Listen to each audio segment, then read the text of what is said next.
Assalamualaikum warahmatullahi wabarakatuh.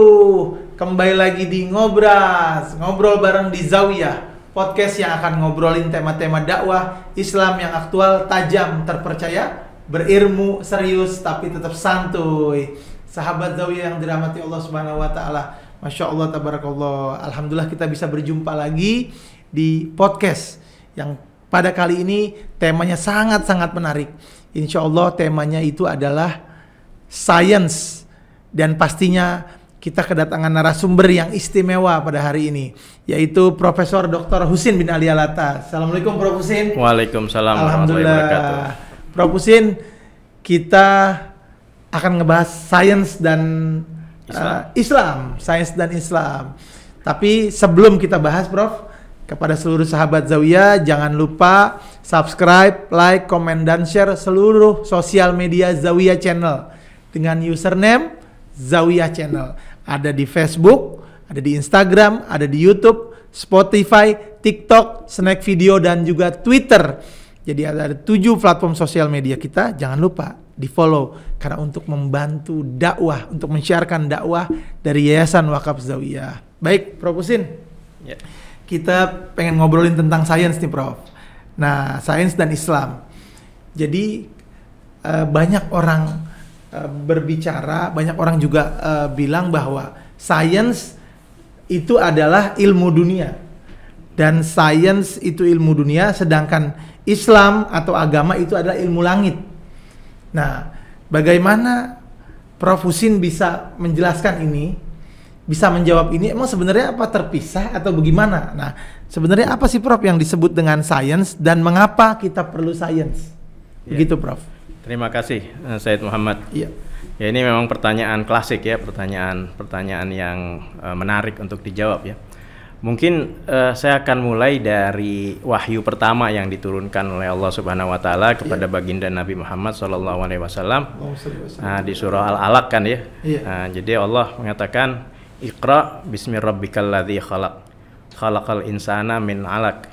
Iqra wa rabbukal akram. Alladzi 'allama bil qalam. Allamal insana ma lam ya'lam. Jadi kalau kita lihat artinya, ya, terjemahannya, bahwa Allah itu mengajarkan insan, manusia. Ya, artinya ini tidak terbatas siapa aja berarti kan ya. Betul. Ya, artinya Allah itu mengajarkan kepada siapa saja ilmu yang Allah mau berikan. Nah, jadi artinya sekarang bisa kita tafsirkan bahwa sains atau ilmu pengetahuan sekarang itu semua sumbernya satu, dari Allah Subhanahu wa taala. Nah, cuma ada yang diberikan perantaraan pena melalui usaha dari bawah, ya, dan ada yang diberikan langsung berupa wahyu, ya, kepada lewat risalah baginda Nabi. Nah, jadi kalau menurut pandangan saya ya, kelihatannya nggak bisa dipisahkan itu antara ilmu pengetahuan yang disebut tadi sains dengan ilmu agama. Keduanya ini saling berkaitan. Betul. Ya. Kemudian yang harus diyakini adalah sumbernya satu, dari Allah Subhanahu wa taala.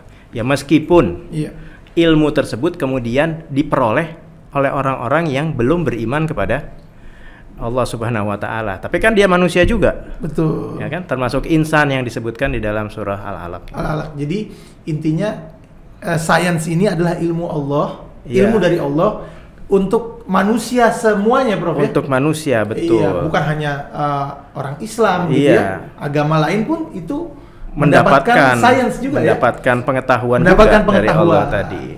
Nah, jadi kenapa kita perlu sains, Prof? Ya, jadi begini Said Muhammad ya, sains itu sebetulnya kan kumpulan pengetahuan. Iya. Ya, kumpulan pengetahuan yang orang peroleh berupa pemahaman ya atas gejala-gejala di alam, ya, misalnya kenapa timbul hujan. Betul. Ya, kenapa gunung meletus, dan yang lain sebagainya. Nah, tapi pengetahuan tersebut dikumpulkan dengan cara tertentu. Ya, yang orang sebut melalui prosedur metode ilmiah. Nah, jadi kalau pengetahuan tersebut diperoleh melalui prosedur tadi yang disebut metode ilmiah, melalui pengamatan, melalui eksperimen, kemudian melalui pembuktian dan yang lain sebagainya, kemudian semua orang bisa melakukan hal yang sama, maka itu menjadi pengetahuan yang merupakan bagian dari sains. Nah, jadi sains itu kalau bisa kita definisikan merupakan kumpulan pengetahuan yang terstruktur mengenai alam ciptaan Allah Subhanahu wa taala. Nah, sekarang kenapa sains itu perlu? Iya, betul. Ya, kenapa sains itu perlu? Nah, kita mengacu pada surah Ali Imran ayat 192 kalau tidak salah ya. Ya, karena kesimpulan akhir kita ini adalah Rabbana ma khalaqta hadza batila. Ya, bahwa ya Allah, Rabb kami, ya tidak ada ciptaanmu yang sia-sia. Nah, untuk tahu bahwa ciptaan Allah tidak ada yang sia-sia lewat apa? Lewat ilmu. Nah, ilmu tersebut adalah ilmu sains tadi. Ya. Jadi dalam kita perspektif sebagai Muslim, ya, kenapa kita perlu sains? Karena kita mau mengagungkan kebesaran Allah Subhanahu Wa Taala. Ya, kita mengagungkan lewat ciptaan-ciptaannya yang luar biasa. Dan untuk memahami itu, kita perlu yang namanya sains tadi. Ya. Nah, jadi sahabat Zawiyah, ini terbantahkan berarti dengan surat Al-Alaq bahwa sains itu terpisah dengan agama, terpisah dengan Islam. Nah, ini terbantahkan berarti Prof. Ya. Jadi pertanyaan-pertanyaan klasik itu sudah dijawab nih. Dijawabnya di podcast Zawiyah Channel. Nah, makanya terus ikutin, subscribe, like, komen, dan share seluruh sosial media Zawiyah Channel ya. Nah, ini penting banget. Jadi pertanyaan-pertanyaan dari duluan itu suka dengar gitu, Prof. Nah, kita lanjutin, Prof ya. Pertanyaan berikut. Bagaimana kaitan sains dengan teknologi ini, Prof? Nah, dengan teknologi ini sekarang kita juga manfaatin teknologi nih, Prof. Betul. Zawiyah Channel apalagi pas pandemi Covid. Pandemi itu benar-benar teknologi sangat dimanfaatkan oleh manusia. Ya. Bagaimana dulu kita nggak kenal yang namanya teleconference bareng-bareng gitu, Prof ya. Mungkin kita kenal tahun 2000 tapi biayanya mahal luar biasa. Nah, bagaimana, Prof, sekarang nih kaitan sains dengan teknologi gitu? Jadi teknologi itu kan upaya orang untuk memanfaatkan apa yang di alam untuk kemaslahatan dia. Ya, untuk kemaslahatan manusia sendiri. Misalnya begini. Orang dulu mau berpergian dari satu tempat ke tempat yang lain. Akhirnya inventing the wheel ya, menemukan roda. Ya, nah dengan roda ini yang tadinya pakai kuda itu juga teknologi sebetulnya kan. Teknologi memanfaatkan hewan untuk transportasi. Betul. Ya, nah kemudian ditemukan roda. Akhirnya kudanya ini menarik delman gitu misalnya kan, menarik delman pakai roda tadi. Itu teknologi. Tapi teknologi itu diperoleh bukan dengan cara yang baku yang tadi saya sebutkan ya, lewat sains tadi. Nah, baru 1000 tahun yang lalu ya, baru dimulai 1000 tahun yang lalu. Berarti abad ke-10 ya, abad ke-10 dimulai oleh para ilmuwan muslim. Ya. Itu kita mulai menggunakan sains sebagai basis dari teknologi ya. Nah, seperti misalnya, tapi jangan dibayangkan penggunaan sainsnya seperti sekarang ya. Sekarang ini udah sedemikian canggihnya. Nah, tapi dalam sejarah manusia itu teknologi itu mengalami kemajuan yang sangat pesat setelah dasarnya itu adalah sains tadi. Jadi kalau misalnya orang mau buat mobil nih, ya mau buat mobil sport, mau buat apa, kalau nggak pakai sains, ya susah dia mau buat mobil yang dari kecepatan 0 sampai 100 km mungkin butuh waktu 10 detik, 20 detik. Itu harus ada sainsnya. Ada ilmu pengetahuannya, ada ilmu pengetahuannya. Iya. Betul. Nah, ini juga, Prof, mungkin kita bisa kaitin dengan revolusi industri 4.0. Betul. Iya, karena bagaimana perkembangan zaman itu juga kita terus memanfaatkan sains untuk kehidupan manusia di era zaman sekarang ya, yang kita kenal dengan revolusi industri 4.0, di mana semuanya, segala sesuatunya manusia pasti berhubungan dengan teknologi. Iya. Terutama teknologi digital. Nah, terutama teknologi digital. Karena kenapa? Sedikit-sedikit ada apa-apa handphone. Sedikit-sedikit ngapa-ngapain pakai handphone. Beli apa-apa pakai handphone. Nggak perlu lagi kita datang ke tempatnya gitu kan? Betul. Sekarang pakai handphone, revolusi industri 4.0. Makanya ada istilah ada smartphone, betul, ada listrik pintar, ya Prof ya. Tapi Ana mau berpesan juga nih kepada sahabat Zawiyah, Prof, terkaitan dengan sains dan teknologi ini yang sudah menguasai manusia. Jangan lupa, kitanya juga harus pinter, Prof. Smart pupil. Jangan handphonenya doang yang pinter, jangan listriknya doang yang pinter, tapi manusianya harus lebih pintar dari itu semua. betul. Jadi nggak bisa kita dimanfaatkan oleh teknologi, malah manusialah yang harus memanfaatkan teknologi. Jadi kepada sahabat Zawiyah jangan lupa smartphone dan smart pupil. Nah, Prof, kita lanjutin lagi, Prof. Nah, tapi gimana, Prof? Itu menarik tadi ya, iya, bahwa memang kita harus sadar sains dan teknologi itu seperti pisau bermata dua. Iya, ya, betul. Nah, jadi artinya tergantung dari siapa yang pakai juga. Betul. Ya. Nah, yang makainya itu harus cerdas tadi. Smart people. Smart people. Nah, smart people. Apa yang bisa membuat orang menjadi smart? Iya. Nah, ini buat sahabat Zawiyah, Zawiyah, jalani apa yang sudah diajarkan oleh baginda Nabi Muhammad SAW. Allahumma shalli wa sallim wa barik. Itu kita jadi smart people nanti. Jadi smart people. Islam itu indah. Betul. Masya Allah. Ini bukan judul ini Islam itu indah, bukan. Baik. Nah, Prof, tadi kan kita bahas tentang bagaimana manusianya juga harus pintar, ya Prof ya tadi sebenarnya. Bagaimana sih Prof sebenarnya Islam memandang sains? Ya. Nah, bagaimana baginda Nabi juga melihat ilmu pengetahuan begitu. Betul. Nah, bagaimana Prof? Iya, iya. Jadi sepanjang pemahaman saya terhadap Al-Quran ya, iya. Al-Quran itu banyak menyebut kata-kata orang afala yatafakkarun, ya, afala taqilun, ya, apakah kamu tidak berpikir, apakah kamu tidak mengamati, ya, seperti di Al-Ghasyiyah itu kan afala yanzuruna ilal ibili kaifa khuliqat, ya, apakah kamu tidak melihat.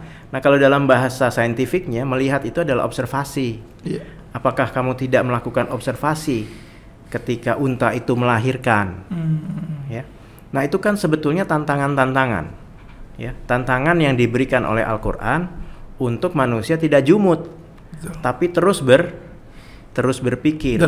Nah, mengapa sains sekarang ini berkembang dengan pesat? Karena orang tidak berhenti berpikir. Ya, dia terus berpikir tentang apa berpikirnya?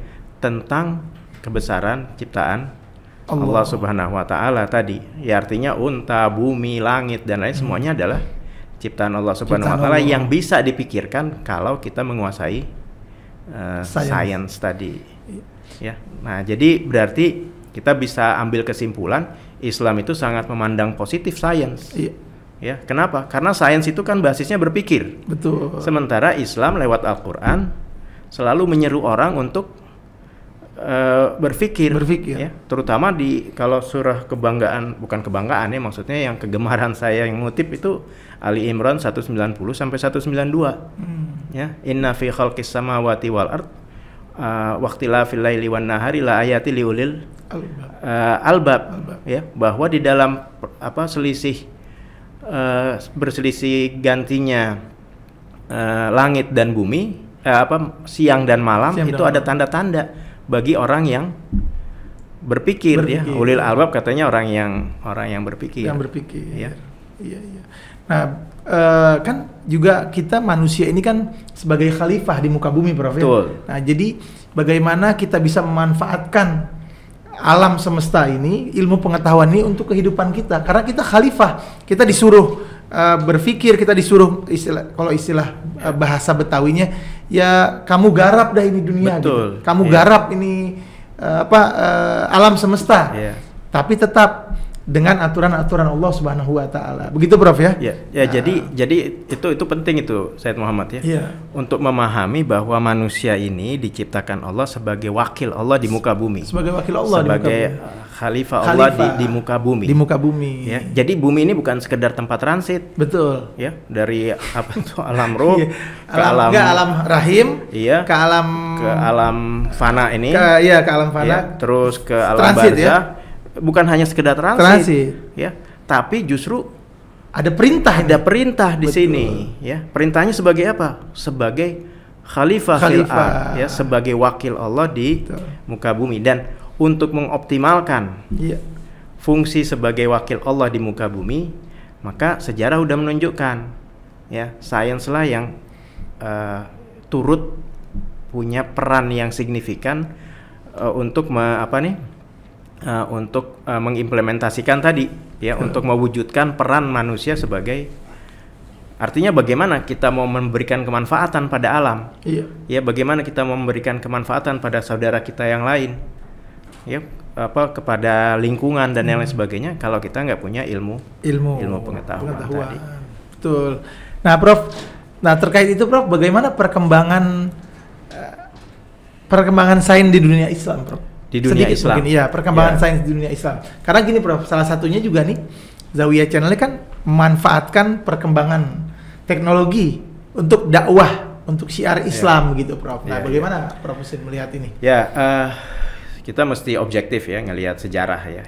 Kita mesti objektif ngelihat sejarah bahwa perkembangan sains, ilmu pengetahuan itu sesuatu yang bersifat kontinu. Ya, jadi terus-menerus berlangsung mulai dari zaman kuno, misalnya zaman Babilonia, Mesopotamia, Mesir, kemudian berlanjut ke Yunani, Romawi. Nah, kemudian datang peradaban Islam dibawa risalah oleh Rasulullah Shallallahu Alaihi Wasallam ya.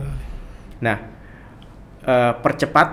salah satu momen percepatan sains itu berkembang itu dimulai tidak lama setelah wafatnya baginda Nabi sebetulnya.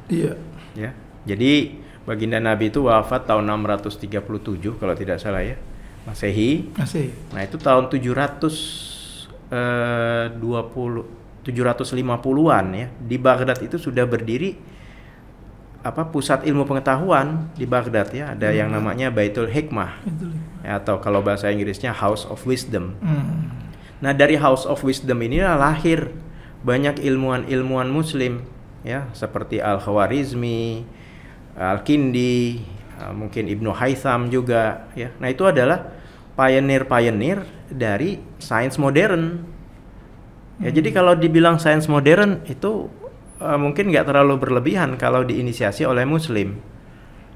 Ya, bahkan Bapak optika modern itu dinisbatkan ke Ibnu Haytham tadi. Yang pertama kali nemukan kamera obscura namanya. Ya, itu kamera obscura itu jadi dasar semua kamera, termasuk kamera yang dipakai untuk yang kita pakai nih, Bro, untuk Zawiyah Channel ini. Ya, kayaknya disebutnya kamera dari bahasa Arab kamera kalau nggak salah ya. Ruang gelap. Nah, dalam era kurun waktu 500 tahun, 600 setelah berdirinya Baitul Hikmah itu, muslimin itu mendominasi perkembangan ilmu pengetahuan. Nah, tapi kemudian ya memang ini juga menjadi sunnatullah mungkin ya, bahwa Allah mempergilirkan kekuasaan ya, dalam tanda petik kekuasaan di antara manusia. Kejayaan dipergilirkan. Ya. Nah, kemudian di sekitar abad ke-15, 16 muslim mulai mengalami penurunan ya, decline gitu ya, kemampuan dari penguasaan sainsnya. Nah, beralih ke dunia barat ya. Tapi dunia barat sendiri berhutang budi pada dunia Islam ya. Ya, karena mereka masih tetap sekarang menggunakan istilah-istilah seperti algoritma. Algoritma itu dari nama Al-Khwarizmi. Kemudian aljabar, ya, itu dari atau algebra, bahasa Inggrisnya algebra dari aljabar. Ya. Itu juga dari karya Al-Khwarizmi juga. Nah, kalau kita bicara kondisi dunia Islam saat ini, ya, maka kita harus dengan jiwa besar mengakui bahwa kita tertinggal, ya. Nah, kita jauh tertinggal dari mereka, ya. Nah, karena sainsnya tertinggal, akhirnya teknologinya juga tertinggal juga, ya. Nah, tapi optimisme harus tetap ada kan ya. Optimisme harus tetap ada bahwa kita memiliki modal, ya, memiliki modal basis Al-Quran yang kokoh, yang komplit ya, untuk memulai kembali mengambil alih tongkat kepemimpinan, kejayaan sains ya. Insyaallah. Nah, caranya gimana? harus kerja sama-sama. Betul. Kita mulai dari ulamanya, umaro ya, umat, para ustadz, kiai dan yang lain sebagainya itu harus mengingatkan nih Said Muhammad betul. Bahwa ada sisi-sisi Al-Quran yang saat ini terlupakan. Sisi apa itu? Sisi bahwa Al-Quran itu sangat mendorong orang untuk memahami alam semesta. Masya Allah. Nah, sekarang Prof kita lanjut nih Prof terkait dengan tadi Prof Husin bilang Al-Quran untuk kita bisa mengamalkan terus Al-Quran ya. Nah, Al-Quran banyak menyinggung hal yang berkaitan dengan alam, Prof. Betul. Nah, bagaimana kaitannya dengan sains? Al-Quran melihat sains begitu kira-kira. Ya, jadi juga kita mesti sadari juga sebetulnya bahwa Al-Quran itu bukan kitab sains ya. Iya, betul. Ini kitabullah. Kitabullah. Al-Quran itu petunjuk. Ya, Al-Furqan, Al-Huda. Nah, tapi ada juga namanya kan Al-Hikmah. Ya, artinya di dalamnya berisi hikmah. Ya. Nah, kadang-kadang itu mungkin banyak sekali ayat di Al-Quran itu yang menggunakan contoh-contoh di alam itu untuk menyampaikan hikmah tadi. Ya, jadi ada ayat-ayat yang sebetulnya ayat ini ditujukan untuk memberikan peringatan pada orang. Ya, tapi Allah menggunakan menggunakan hal-hal yang bisa kita jumpai di alam, misalnya tentang bintang, tentang bulan, tentang matahari. Ya, nah Allah itu menggunakan perumpamaan itu.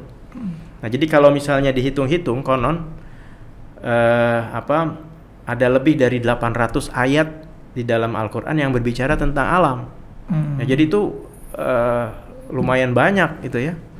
Ya, contohnya misalnya di Al-Quran itu Allah mengatakan bahwa jangan kamu kira gunung itu diam, ya. Padahal gunung itu berjalan seperti awan.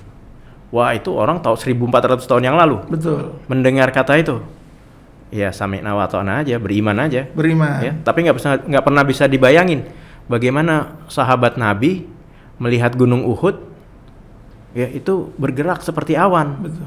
Ya, padahal kan gunung Uhud kemarin di situ, besok di situ. Ya. Bagaimana mungkin dia berjalan?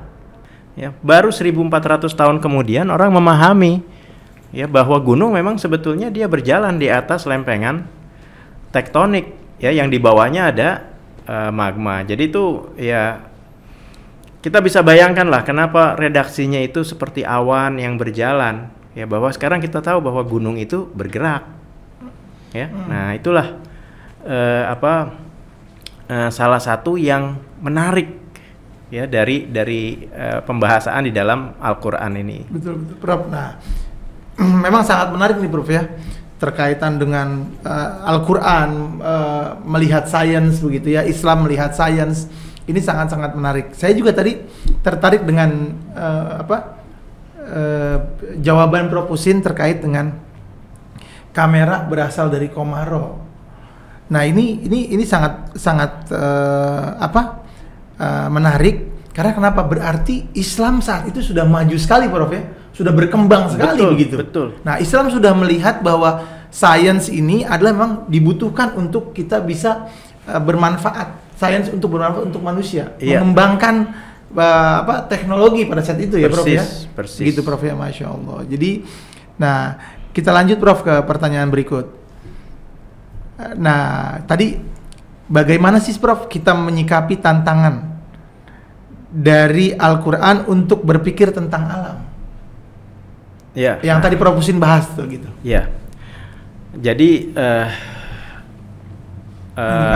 yang perlu kita persiapkan itu adalah cara pandang dulu ya. Iya. Nah, cara pandang dulu bahwa ilmu pengetahuan yang kita sebut sebagai sains itu adalah sesuatu yang penting. Betul. Ya, adalah sesuatu yang dibutuhkan untuk kita menjalankan fungsi sebagai wakil Allah di muka bumi, sebagai khalifah Allah di muka bumi ini. Nah, itu dulu yang harus ditanamkan ya, bahwa tidak ada dikotomi antara ilmu science gitu ya, dengan ilmu agama. Betul. Ya, dua-dua itu saling beriringan. Ya, itu dulu yang harus kita yakini. Kenapa kita harus meyakini itu? Karena toh tadi di dalam Al-Quran ini di setiap sudutnya itu berbicara mengenai bagaimana keagungan ciptaan Allah, ya, bagaimana kita ditantang untuk terus berpikir mengenai ciptaan Allah Subhanahu wa taala. Ya, bagaimana kalau misalnya kita mengaku beriman, ya, kesimpulan akhir kita adalah Rabbana ma khalaqta hadza batila, ya Allah, bahwa Engkau tidak menciptakan ini semua dengan kesia-siaan, ya. Nah, yang harus diperbaiki itu adalah cara pandang itu dulu. Nah, kemudian kalau cara pandang itu sudah terbentuk, maka apa sikap kita? Ya. Nah, apa sikap kita? Ya, sikap kita itu adalah mau nggak mau harus kerja keras. Ya, sains itu dibangun dengan kerja keras. Jadi jangan dibayangkan bahwa Al-Khwarizmi, Al-Kindi, Ibnu Haytham itu tenang-tenang aja. Ya, tapi mereka benar-benar kerja keras. Nah, ini sama seperti yang Allah sebutkan di surah berikutnya. Siapakah ulil albab itu di dalam surah Ali Imran ayat 191? Siapakah ulil albab itu? Ulil albab itu adalah orang yang memikirkan ciptaan Allah dalam keadaan berdiri, duduk, maupun berbaring. Ya. Nah, ini kan berarti kalau kita mau memahami ayat tersebut, ya berarti ini adalah sesuatu yang serius. Betul. Ya, sesuatu yang sangat penting, sesuatu yang harus diprioritaskan. Ya. Nah, sayangnya kenapa terjadi kemunduran di dunia Islam dalam hal sains? Nah, sains itu seolah-olah menjadi prioritas kesekian dibandingkan yang lainnya. Ya, padahal ini jawabannya ya, ternyata ya. Jadi orang-orang disangkanya sains ini adalah ilmu yang keberapa begitu, Prof ya? Urutan keberapa, prioritas keberapa ya? Dari yang ingin mereka jalani. Betul. Gitu ya. Padahal kalau kita mau telisik lebih lanjut redaksi-redaksi yang ada di ayat Al-Qur'an, itu mungkin harusnya menjadi prioritas ya. Nah, obrolan-obrolan kita yang di majelis taklim dan yang lain sebagainya itu harus ada nuansa sainsnya tadi. Sebenarnya juga kan majelis taklim itu adalah tempatnya ilmu. Iya, ilmu. Majelis taklim. Betul. Iya, Masya Allah ya. Jadi kita berharap juga semua majelis-majelis taklim di Indonesia, di Jakarta itu terus syiar dan terus memang membawa misi menyampaikan sains, ilmu. Ya, pastinya ilmu agama di situ, Prof ya. Iya. Baik. Prof Husin lanjut nih, Prof. Bagaimana masa depan sains di dunia Islam? Dan apa yang perlu dilakukan untuk menguasainya? Karena kita ingin kembali memegang kejayaan itu, gitu. Iya. Kejayaan itu bisa diperoleh kembali kalau kita mengulang apa yang pernah dilakukan oleh orang-orang di awal peradaban Islam. Kita ya? Iya. Ya. Jadi sebetulnya Sayyid Muhammad, kalau dilihat dalam sejarahnya orang-orang Barat itu ya, ketika mereka bangkit ya, mengalami Renaissance ya di abad ke-15, mereka sebetulnya banyak berguru pada kaum muslimin. Ya, perlu diingat bahwa universitas pertama di dunia itu ada di dunia Islam. Ya, universitas pertama di Eropa itu di Bologna, Italia. Itu sekitar tahun 1088 baru berdiri. Sementara Al-Azhar saja udah dari tahun 900 sudah berdiri. Universitas yang lebih tua lagi Al-Qarawiyyin di Fes di Maroko itu sekitar tahun 850 Masehi udah berdiri. Ya. Nah, kemudian cara berpikir Muslim saat itu dikopi oleh orang-orang Barat. Ya. Bahwa mereka harus mengamati alam, mereka harus berpikir keras, menganalisis, dan yang lain sebagainya. Itu diambil oleh mereka. Nah, kemudian mereka bisa mengembangkan lebih jauh lagi. Mereka itu sebetulnya menggunakan prinsip ATM. Adaptasi, ya. Amati, tiru, modifikasi. Ya. Insyaallah. Nah, kira ATM apa gitu, Bro? Nah, tapi sekarang motivasinya beda, Sayyid Muhammad. Antara yang ilmuwan Muslim dengan mungkin yang counterpartnya di Barat ya. Harus diakui juga bahwa kebangkitan sains di dunia Islam itu karena kita mau menjalankan apa-apa yang disyariahkan di dalam fikih. Ya, misalnya ketepatan waktu sholat, Betul. ya kapan kita mesti puasa, itu semua butuh pengamatan. Nah, pengamatan itu kan bagian dari prosedur yang tadi saya bilang di awal, metode ilmiah. Metode tadi. ilmiah. Ya. Nah, Prof. Husin tadi juga Prof. Husin ngebahas tentang universitas pertama ya, Prof. Iya. Universitas pertama di dunia, Prof. Ya? Di dunia. Nah, Anda juga mau kasih informasi ke sahabat Zawiyah juga bahwa konstitusi modern pertama di dunia adalah Piagam Madinah yang dibentuk, yang disusun oleh Rasulullah SAW. Jadi itu konstitusi pertama, undang-undang dasar pertama termodern di dunia. Jadi itu semua berasal dari Islam. Lalu teruslah ada undang-undang yang lainnya sampai akhirnya kita sekarang yang untuk sebuah negara begitu ya, ada undang-undang dasar, undang-undang. Ya. Itu adalah berawal dari semua yang dibuat oleh Rasulullah SAW. Karena Piagam Madinah itu mengakomodir semua masyarakat, semua umat yang ada di kota Madinah, di negara Madinah pada saat itu. Jadi luar biasa, Islam itu memang rahmatan lil alam, rahmat bagi seluruh alam. Masya Allah. Ada yang mau ditambahin lagi, Prof? Ya, jadi tadi ya dalam sebelum kita tutup, dalam kaitannya dengan fikih tadi ya. Iya. Ya, bahwa kita tentunya dalam menjalankan apa yang Rasulullah risalahkan, prinsipnya adalah sami'na wa ata'na. Sami'na wa ata'na. Ya. Nah, tapi di manakah letak kewajiban kita untuk berpikir? Ya, kita wajib berpikir mengenai apa hikmah. Ya, hikmah-hikmah apa yang kita dapatkan dari risalah baginda Nabi tadi. Ya. Nah, jadi misalnya Rasulullah mengajarkan kita harus berwudu, kita harus bersih-bersih. Ya, kemudian Rasulullah mengajarkan, ya tentunya ini perintah dari Allah ya, mengajarkan kita untuk berpuasa. Ya, kenapa berpuasa? Ada apa di balik puasa? Apa hikmahnya? Apa hikmahnya? Nah, itu yang bisa menjawab adalah sains tadi, ilmu pengetahuan. Sains. Nah, kemudian mungkin kalau misalnya ini sebagai penutup dari saya ini ya. Jadi kalau misalnya kita tadi sudah bicara kaum muslimin yang menginisiasi sains modern, kemudian hukum juga, konstitusi hukum modern juga, ya baik dalam ilmu alam maupun ilmu sosial. Iya, betul. Ya seperti Ibnu Khaldun itu kan luar biasa karya Al-Muqaddimah itu ya, menjadi fondasi ilmu sosial. Betul.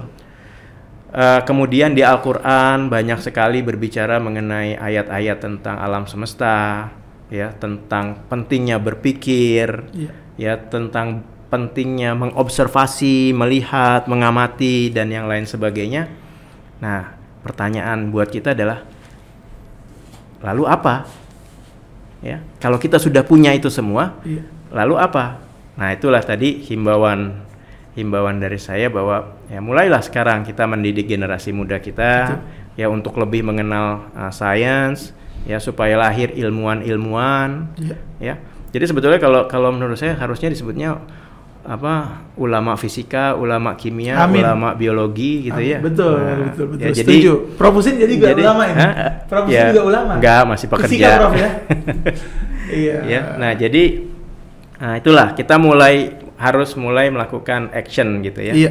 Kita sudah tahu bahwa di Al-Quran ini sangat mendukung sekali orang berpikir, maka malah tingkatan itu kan ya udah seperti ibadah ya berpikir itu kan. Kalau nggak salah kan Imam Syafi'i radhiyallahu anhu itu pernah satu malam itu dia tidak melakukan sholat malam, tapi ternyata dia sedang berpikir ya untuk menyelesaikan berijtihad tentang satu masalah dan konon katanya itu lebih utama. Ya, nah, jadi itulah tadi apa yang sudah dibawa dirisalahkan oleh baginda Nabi Muhammad SAW itu adalah intinya adalah membawa manusia pada kemajuan, bukan membawa manusia pada keterbelakangan, bukan membawa manusia pada kejumutan dalam berpikir, tapi membawa manusia pada kemajuan berpikir. Nah, itulah tadi yang menurut saya harus kita mulai pikirkan ya, bagaimana caranya supaya khazanah yang luar biasa yang diwariskan oleh baginda Nabi Muhammad SAW itu bermanfaat dan kita bisa menunjukkan sebagai umat yang rahmatan lil alamin. Masya Allah, kepada sahabat Zawiyah, ini semua podcast kita nih emang benar-benar daging semua isinya. Ya ada dikit tempenya, cuma dikit lah. Tempe hanya pemanis saja itu. Tempe proteinnya tinggi. Tempe proteinnya tinggi. Iya. Jadi ada dagingnya, ada tempe, ada tahu, macam-macam isi podcast kita. Karena memang Masya Allah, karena kita juga Prof, Zawiyah Channel juga ingin berkontribusi agar bisa bermanfaat untuk sahabat Zawiyah, ya, karena kita memberikan pesan-pesan. Nah, kepada seluruh sahabat Zawiyah yang dirahmati Allah Subhanahu wa taala, ana juga mengingatkan bagi kepada sahabat Zawiyah yang ingin ikut berbagi dengan saudara-saudara kita melalui program Zawiyah Berbagi, jangan lupa nih Prof, kita scan barcode-nya di atas ini ya, untuk kita bisa terus berbagi kepada saudara-saudara kita, kepada umat Islam yang membutuhkan dengan program Zawiyah Berbagi. Dan jangan lupa subscribe, like, komen, dan share seluruh sosial media kita di 7 platform sosial media dengan username Zawiyah Channel. Baik Prof Husin, terima kasih banyak. Terima kasih Said Muhammad. Ya baik, sama-sama, alhamdulillah. Dan juga kepada seluruh sahabat Zawiyah, terima kasih yang terus sudah mengikuti kita kurang lebih 1 tahun lebih ini Prof ya. Kita sudah, alhamdulillah kita sudah berusia 1 tahun lebih, kurang lebih 1 tahun 2 bulan lah gitu.